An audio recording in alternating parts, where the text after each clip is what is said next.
So for those of you who don't know me, my name is Valeria Contreras, and I am the Advocacy Director of A Plus Colorado. A Plus Colorado and DFER have partnered to highlight community organizations for their work during COVID-19. And I'm Okay. Juliet Siebold, and I am with DFER, and I'm the district program associate for DFER. And as my colleague mentioned, we're just excited to talk to school partners, community partners, to get their insight on the amazing work that they're doing. And with us today, we have. And my name is Efren Ortiz. I'm the Language Services Supervisor in our public schools. So I work under the division of the superintendent and the communication department. Awesome. Efren, thank you so much for being with us today. We're really excited to learn about how Aurora Public School has shifted through this crisis. So the first question we have is, how has your work shifted with quarantine? Well, it's shifted a lot. I think for a lot of us, working from home and then trying to find out new and innovative ways of working, doing our work. So for me, it was a lot of doing research and best practices and finding out what other people are doing, what has been done to provide interpretation services and language services to our families. So the translation piece is a little easier because that's always done remotely. We get the document, we translate it, send it back. But when it comes to on-site interpretation, that's when it got trickier because, I really believe in having an on-site interpreter as much as possible so that communication, so that, not a lot of things get lost in translation, as you would say.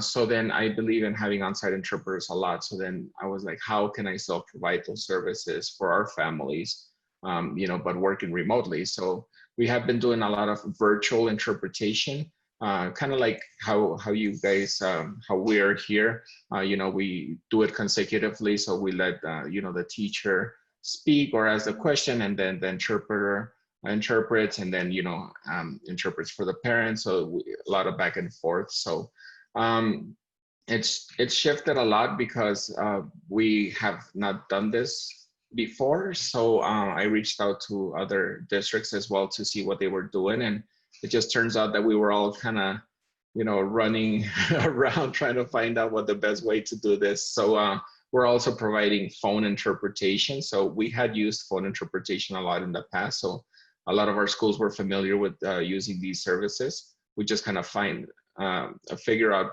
ways of using phone interpretation while holding virtual meetings, because that can get tricky as well.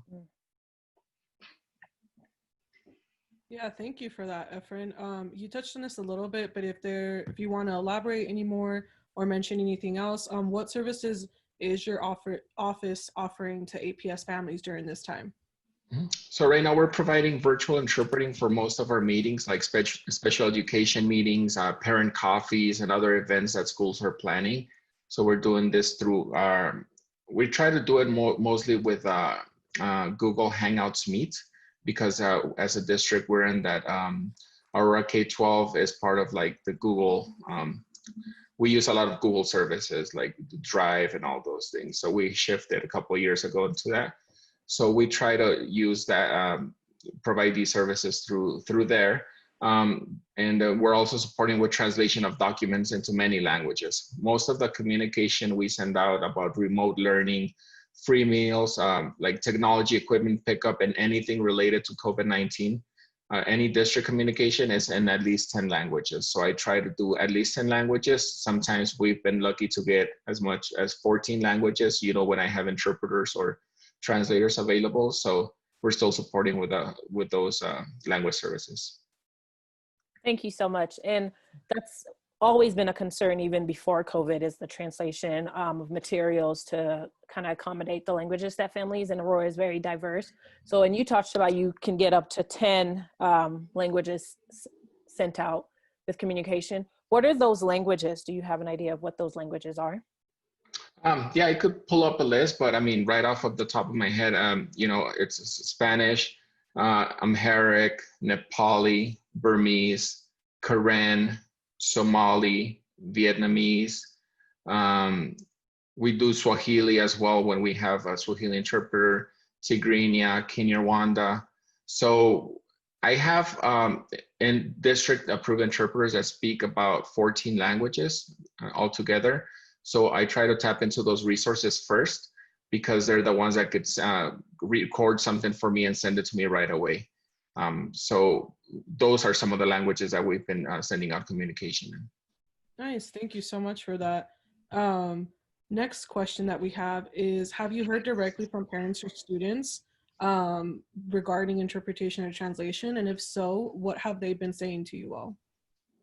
So we have heard from some of our families, and they have been very good about providing feedback to us via social media, email, and sometimes even phone calls, since my cell phone and my coordinator's cell phones are listed on our website. And for the same reason, right? Because we want to hear from families and how we can help. So they appreciate the communication we have sent out in their languages.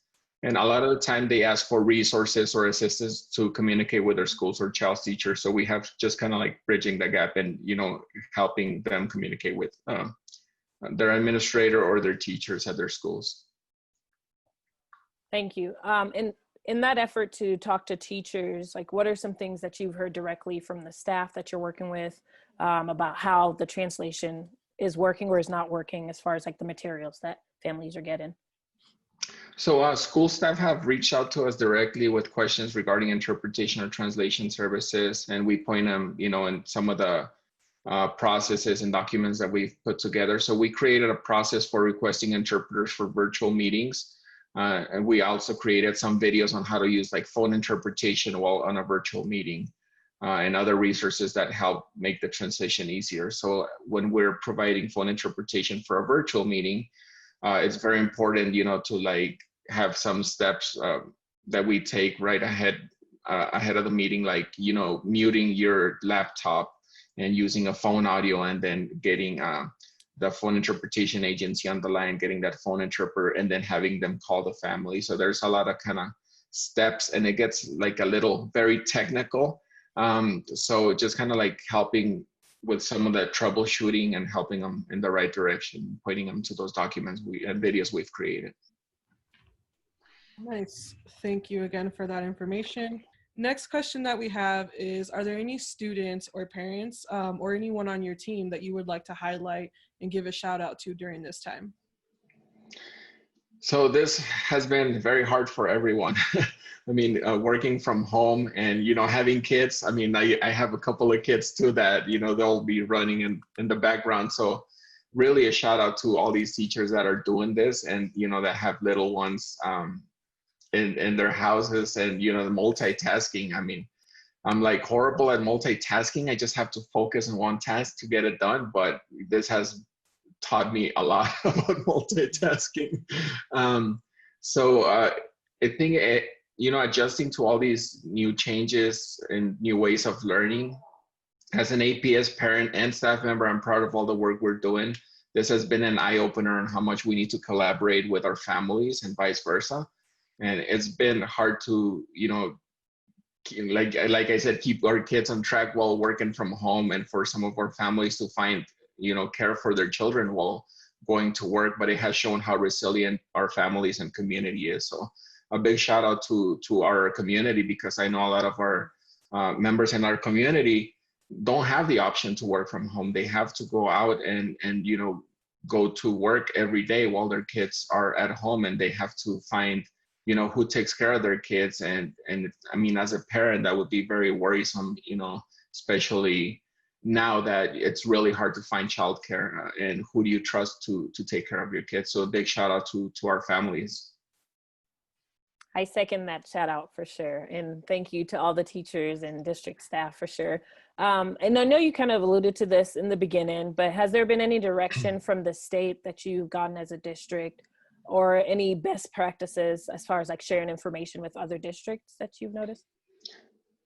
So direction directly from the state regarding language services, I mean, not really, just kind of, we still have to provide these services for our families, which, you know, I agree with that. But, you know, since this is all new to us, I knew a lot of districts were in the same situation that we were in. So I reached out to various Denver metro districts, and we had a virtual meeting to share best practices. So I reached out to a lot of districts, but the districts that we met, I think a little bit, I think it was March 27th, so just about a month ago. when, you know, we were all starting to think how we're going to provide interpretations. And the people that met in that phone call was DPS, Jeffco, Cherry Creek, and Littleton. So we kind of like put our brains together and said, okay, this has worked for us, this has not worked for us. Just kind of share some of those best practices. And, you know, I do plan to, actually, now that it's been a month, now that you guys reminded me, I plan to reach out again to them to see how it's going and how we can maybe like shift some of those things that we're doing to improve services. Awesome, awesome. Thank you. Thank you so very much for participating in this interview with us. We really appreciate your time. And we just want to let families know that that have students in APS, that if they have any questions or any concerns, they can certainly go on the website aurorak12.org. To learn about any updates as far as like virtual learning. And where can they go if they want to kind of direct questions about English learning? Mm-hmm. Well, and anything related to like language services, and you know, if we don't have the answer, then I'll connect them to the right person. But our website is language.aurorak12.org. And if they click on contact us, my name is Efren Ortiz. My cell phone is listed on there. They could call me or shoot me a text. You know, in any language, I can, you know, translate that, and then I could get them the help that they need. Awesome. Perfect. Thank you so much for your time, Efren. We appreciate you so much. Thank you. All right. Thank you, guys. All right. Bye. All right. Bye-bye.